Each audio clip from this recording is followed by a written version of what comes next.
Good. Good evening. I would like to welcome all of you to the regular meeting of the Grand Rapids Public Schools Board of Education. Today is Tuesday, January 17. Will you all rise and join us in giving the Pledge of Allegiance? I pledge allegiance to the flag of the United States of America and to the republic for which it stands, one nation, under God, indivisible, with liberty and justice for all. Ms. Schottky, will you please call the roll? Absolutely. Ms. Grant. Here, sorry. Ms. Lewis. Reverend Matthias. Here. Mr. Ross. Present. Ms. Schottky here. Ms. Slade. Present. Dr. Baker. Here. Dr. Flores. Present. And President Falb. Present. We're all here. Thank you. Do I have a motion for approval for the agenda? So moved. Support? Support. Thank you. All in favor, please say aye. Aye. Opposed? Thank you. Next on the agenda are celebrations. Thank you, President Falb and members of the board. I'd like to ask Dr. Ron Gorman to come forward, please.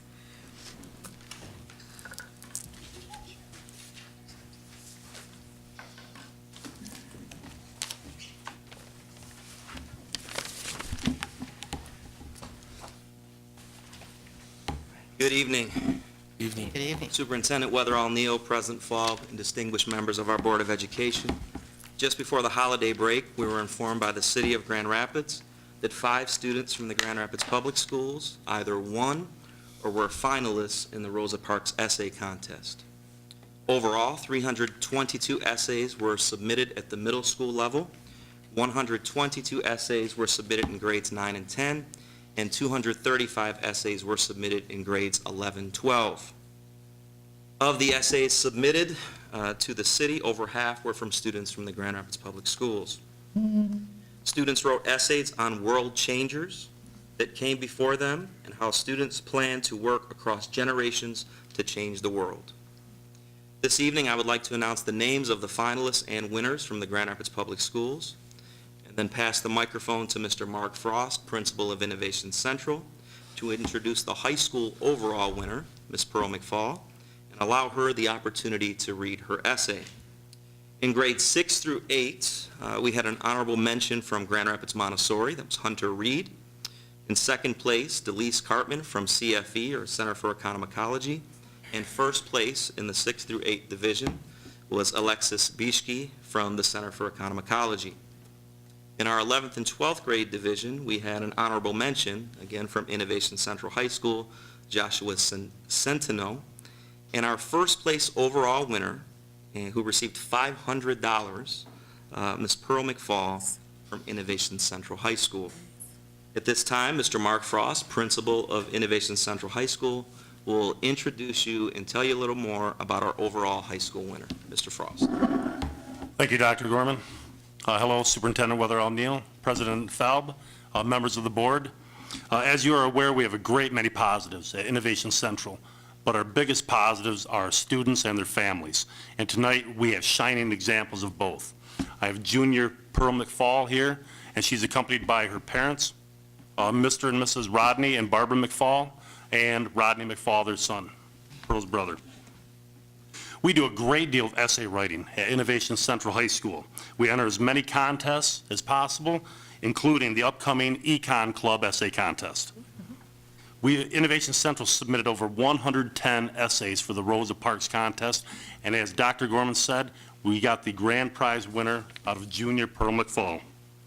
She won $500. It was a tremendous accomplishment, and she's here tonight to read her essay, but also to tell you what she did with the $500, which is equally impressive. Pearl. All right, my essay is called Impacting America My Way. When I think about Rosa Parks and what she did or how she impacted America, I begin to think of ways that I could possibly be an impacting person and be influential for people today. One thing that I think of when talking about influencing is coming up with an idea to help those that don't have a place to call home. Rosa Parks was a lady in the mid-1950s that stood her ground in something that she thought was right. It really made a difference. As a young, middle-class, public school attending mixed girl, some people might think that there's no way on earth that I could do anything to impact the world the way that Rosa Parks did. Some people might think that there's no way on earth that I could do something that could decrease and possibly remove homelessness off of the streets. But like Napoleon Hill said, whatever the mind of man can conceive and believe, it can achieve. On April 14, 1974, Rosie's Place, America's first women homeless shelter, was founded by a woman named Kip Tierman.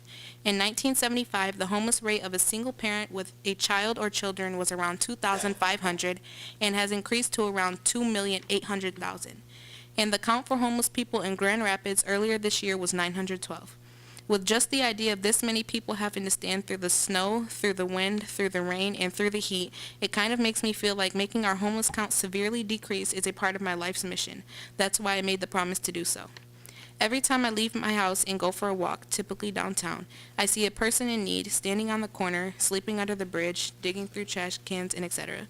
I just wish that there was something that I could do right then and there, but there is nothing. So one day I would like to found a company that could help homeless people of all ages, gender, sexuality, and race. My company would be called Heart of Help and would be a building originally from Michigan and would eventually spread all across the country and hopefully globally. Within the Heart of Help, people will be able to come in at any point and discuss the situation that they are in and how they got there. Then we will come up with a solution together as to how to get them out of that situation. A place to sleep, food, clothing, and counseling for those that want it will be provided. Only one promise will need to be made. They will stay sober. Both male and female will be provided with hygiene products and will be promised protection from life's obstacles that they haven't yet faced. The main focus in my foundation is like a lot of other shelters, but it will be to get people off of the streets and onto their right foot. First off, we will invest a way to work towards getting a job and hopefully finding a permanent home. It's in my hopes to be able to get kids the best education that they deserve, single parents or parents in general the support that they need when in situations like homelessness, and allow addicts to learn how wonderful life can be without drugs and or alcohol. I know from experience that just a simple conversation with a person that isn't usually accepted into the social world can make a person's day. So I have a strong desire to not only be able to make someone's day, but to complete one's life. I feel that as of right now, there's no way possible to begin this nonprofit business. However, I hope that by the time I graduate from college, I'll be able to call myself the young entrepreneur and be able to impact the world in ways that Rosa Parks did towards segregation and Kip Tierman did towards homeless persons. It's honestly in my hopes and dreams to be able to stand up for something that I feel is really needed within our country and oftentimes looked over. There are a few other things that I would do to try and impact our world. For instance, bullying, murder rates rising, and self-harm or suicide. However, preventing the number of homeless people from skyrocketing has always been a goal of mine. Wonderful job.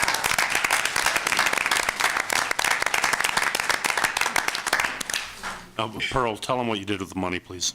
With the $500 that I got from the first place in the essay contest, I took a big portion of that and I went and I bought gift bags for the homeless people. And on Christmas Eve, we went downtown and handed them out to people. Awesome.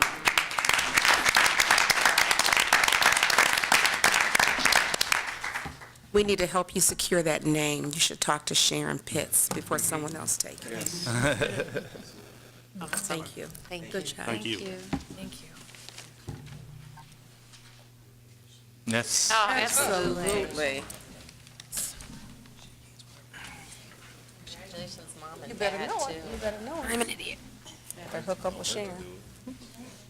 Somebody will take that off this TV. Beautiful. Thank you. Have it locked down by tomorrow. Nice work, Mr. Thomas. Brother. What a beautiful, Somebody will steal it from you, sweetheart. beautiful. Thank you, Mrs. Mom. Congratulations. All right, make sure she hook up with Sharon. Get that. All right.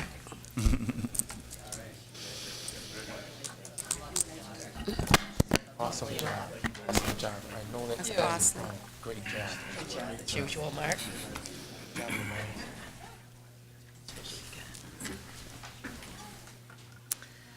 Next on the agenda is our report from the student representatives. Ms. Clark.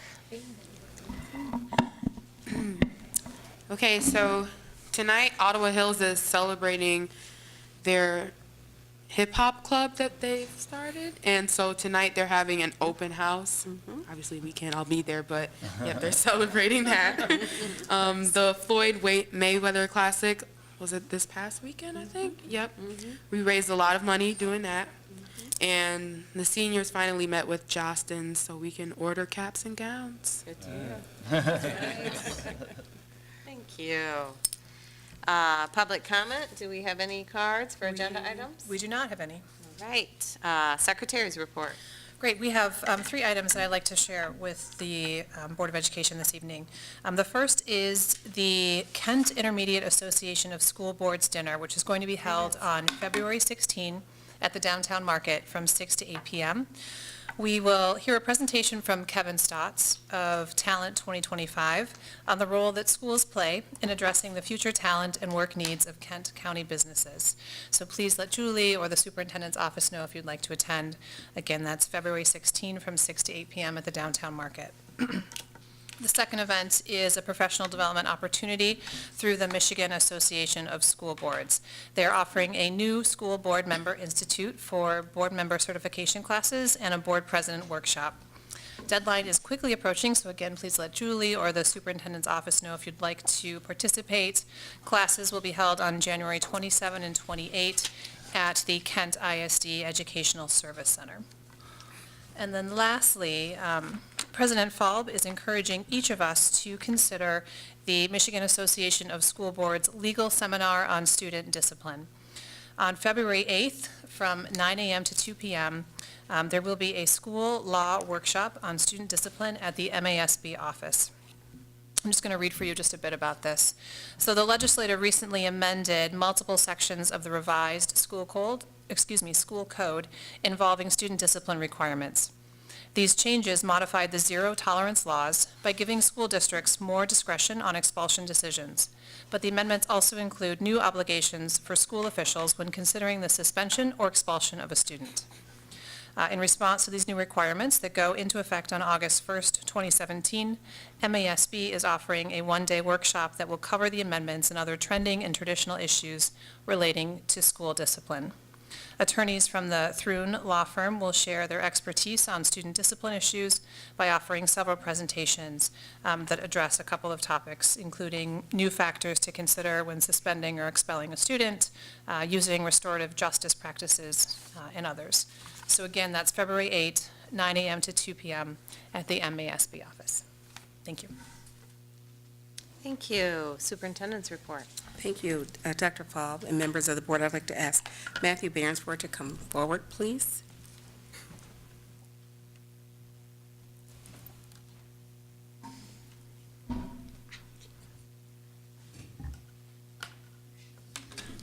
Good evening. Superintendent Neal, members of the board, new and old. As Teresa shared, I'm honored to lead early childhood for Grand Rapids Public Schools. One of the goals of your world-class early childhood department is to provide seamless transitions for the preschoolers in our district to their kindergarten learning environment. And this event I'm going to share with you tonight strongly supports that goal. Kindergarten Here I Come is happening at the Grand Rapids Public Museum on the evening of Wednesday, January 25th from 5:30 to 7:30 p.m. What makes this event so special for the preschool families with children eligible for kindergarten this fall, it's because it's a one-stop shop where they can meet the awesome principals and kindergarten teachers from every neighborhood elementary and all the theme schools too. It's the perfect opportunity for parents who may be on the fence trying to decide which school they should go to, because all of the schools will showcase what makes their school so special. And it's happening a week before the first theme school application deadline of January 31st. I'll say that again. It's happening a week before that first important theme school application deadline on January 31st. The kindergarten curriculum can be explored in a hands-on way by these almost kindergartners at the Curriculum Cafe on the second floor. It'll have activities to each of the 4 main content areas of language arts, mathematics, science, and social studies. And parents' questions can be answered face-to-face by our highly effective teachers. The renovated planetarium will be open for families to go on a trip to outer space through a bilingual kindergarten vocabulary building space show custom-made for our GRPS families. And of course, a ride on the carousel to finish the night. If families live in the Grand Rapids Public School District, or if they don't, but they've felt the transformation energy and want to explore our impressive kindergarten options, they are all invited to this special night on January 25th at the Grand Rapids Public Museum, with free parking in the museum's ramp and dash lots 7 and 9. Thank you. Thanks. We have no action items. Can I have a, Could we back up to the superintendent's report? 5:30. And, I'm hoping that I'm not out of line, but I know that we received a superintendent's report prior to break, and then when we came back, I believe, if memory recalls me right, our superintendent wasn't here, and then we had a lot of ceremonial circumstance in the meeting that we did have. But one question that I feel morally bound to voice at this meeting is that which relates to our Native American program and the leadership in that program as to what the plan is once that leader of the program, the director of Native American Education, retires, and just what is the logic behind not replacing and refilling that position. hey, your question's been noted. Thank you, Thank Dr. Flores. Seeing as no action items, can I have a motion for approval of the consent agenda? So move. Support? Ms. Shotke, if you can take the vote. Ms. Grant? Ms. Lewis? Yes. Reverend Matias? Yes. Mr. Ross? Ms. Shotke, yes. Ms. Slade? Yes. Dr. Baker? Yes. Dr. Flores? Yes. President Faub? Yes. Motion carries. Thank you. Just a couple of discussion items. One is noting that the annual conference for the National School Board Association is at the end of March. If there is interest, please contact me and Julie. Dr. Baker just expressed some interest to me before the meeting, so if you want. Yeah, I'm interested as well. Okay. Secondarily, is next Monday is our board retreat. We have a very packed agenda. We have Dr. Rod Green coming back from NASB to give us a very succinct presentation on Board Governance 101. We have a short presentation from representatives from Board Docs. Mr. Oberst is going to help familiarize us with all things financial on the board. We're getting catering from Daddy Pete's. Should be good, barbecue. And Ms. Pitts is going to really give us a thorough contextualizing of negotiations and the board's role in it, followed by a compare and contrast of the 2 superintendent evaluations with Mr. Ross. So please be there at 8 and plan for a productive day. That's all I have for that. Superintendent's comments. No comment. Mr. Ross.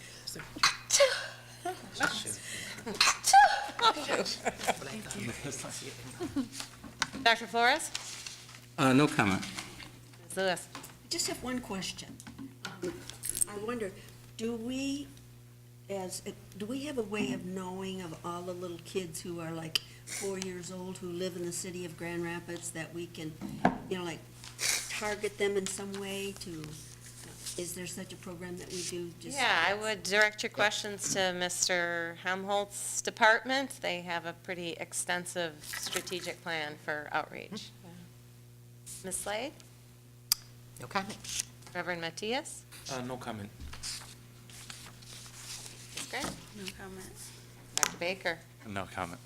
Ms. Shotke? Well, I wish Pearl was still here. I wish she could have saw her mom and dad. I don't know if you saw their faces, Yeah. but Beaming.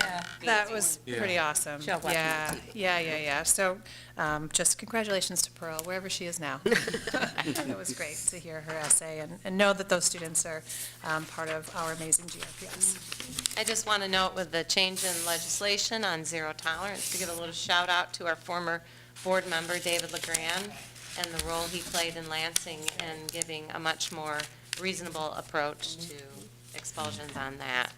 Great appreciation for that. With that, meeting adjourned. Meetings I'd like. Obviously.